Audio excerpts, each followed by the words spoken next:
and do big activities. Now you had these vulnerable, what you would think vulnerable women and immigrants with their carritos in the Capitol giving food away to staffers and legislators, saying this is what we want. We want to be able to do this legally. We're not asking for a handout.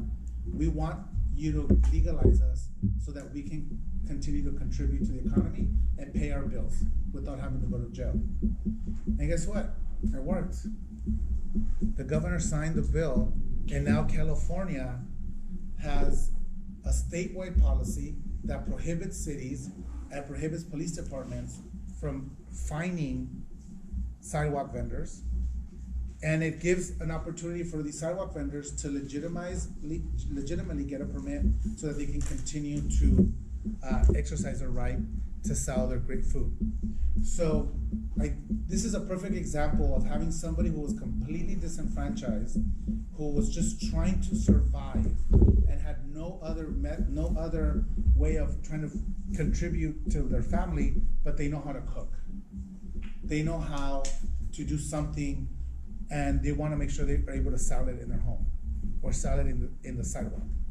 And the irony is that you have a lot of like the hipster folks that would come into the east side and eat and then go back to their community, but they didn't want the sidewalk vendors in their neighborhood. But they were cool with them having them in the east side. Or you started seeing these pop-ups, and pop-ups are sidewalk vendors. I mean, it's just a hip's word of saying a sidewalk vendor selling their vegan tacos, which by the way I love. So this is an example of how a community came together, organized themselves, and was able to really affect public policy at the statewide level in a way that you really necessarily can't get done in other countries because we have the democratic process to really get that. But to see them in their cars, in the halls of Sacramento, with the campana and everything, going up and saying, hey, this is who we are. We need an opportunity to be able to contribute to the economy. So that was a big win for us. And I was proud to carry that legislation to make that happen. And no, by the way, I don't get free elotes when I go because they just don't recognize me. But that was a big win for a certain section of the community that has been felt disenfranchised from the community. And that's a perfect example of a raw community organizing for a group of folks that wanted to see some change. So those are, I think, three cases that kind of, again, help illustrate the importance of how community organizing affects public policy and how politicians and public servants work hand in hand with community organizers, community organizations to really affect change.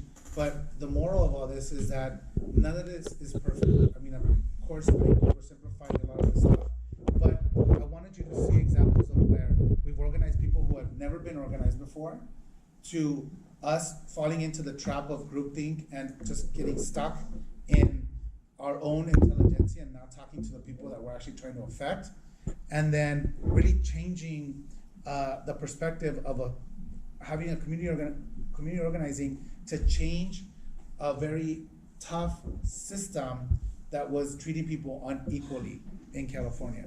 So those are kind of three examples of what community organizing can achieve, and some other stumbling blocks that can happen along the way. So as you start looking at organizations, as you start seeing in the news people protesting or organizations forming, understand that the dynamics that are going to be different from each organization, and there's different facets within the organization that are going to be trying to get to the same thing, but all have the different perspective of how to get there. So I hope I didn't bore you too much, but we'll welcome any questions that you might have. So thank you again for listening.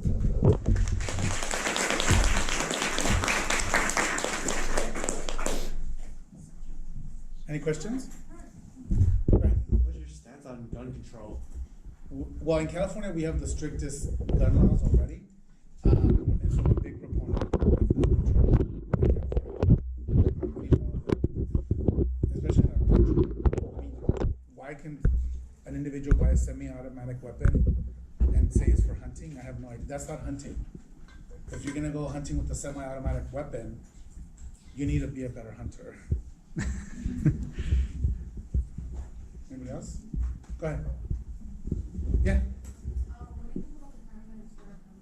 The what? Oh, so What was the question? what do I think about the caravan of the refugees that are coming? So this could be an entirely other class, Suli, which I encourage you to do because right, exactly. To understand what's happening in Central America, you really have to go back a couple generations to understand the role of the United States in crippling the economies of Honduras, Guatemala, El Salvador, Nicaragua, that has left those countries in the situation they find themselves in. And we're also exacerbating that by deporting gang members back into those communities and not organizing and not coordinating with local law enforcement in Central America. So what you're creating is just a massive instability where people are fleeing for their lives. So I tend to think that, these are not refugees. These are refugees. These are not Middle Eastern terrorists. These are not people who are coming to seek any ill will towards the country.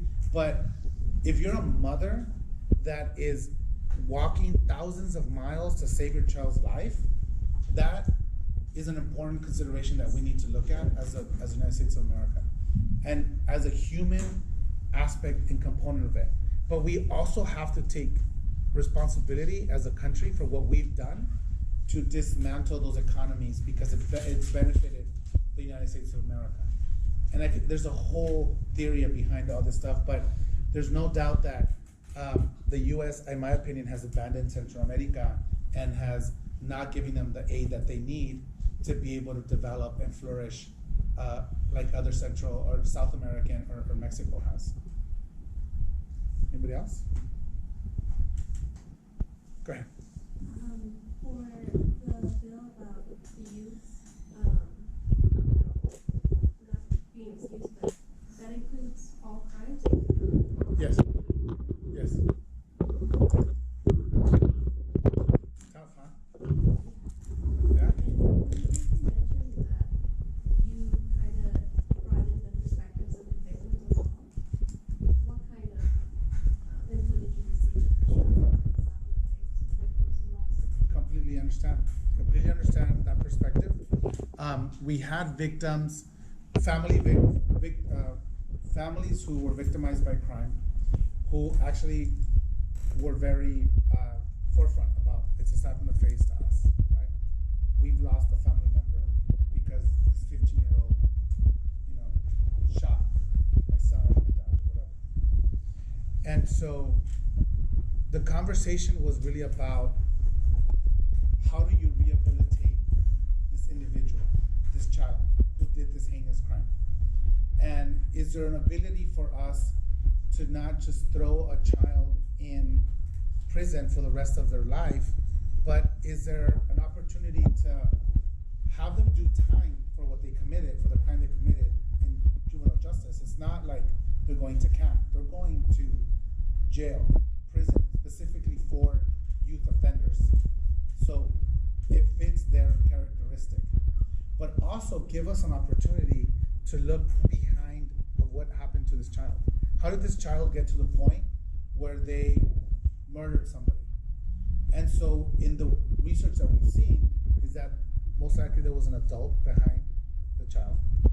That child has suffered severe trauma. That child has most likely been through some sort of like physical, violent abuse at the home, doesn't have a stable family. And so the conversation was, do we give that child an opportunity to rehabilitate at 14, given that their brains are still developing? Or do we just throw this person away in prison for the rest of their life? So we also had family victims that came and say, my daughter was murdered.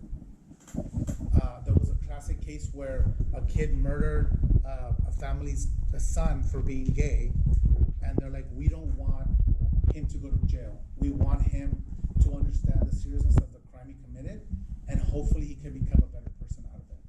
So you had victims on both sides that were trying to tackle this issue, and these are, it's very different when you're having a conversation about adults, but when you're talking about a 14-year-old that their brain is still developing, are we willing as a society to just give up on that person and put them in jail for the rest of their life? And that was literally the conversation. And I'm not saying, I have my opinion, right? Obviously, I want to be able to, if we can rehabilitate this person, let's rehabilitate this person. But I respect all perspectives. That's what I think was the other lesson for me, was to truly respect people's perspective that I didn't agree with, and that felt that I was somehow disrespecting them. But I gave them all the time and opportunity to have that conversation, and I understood.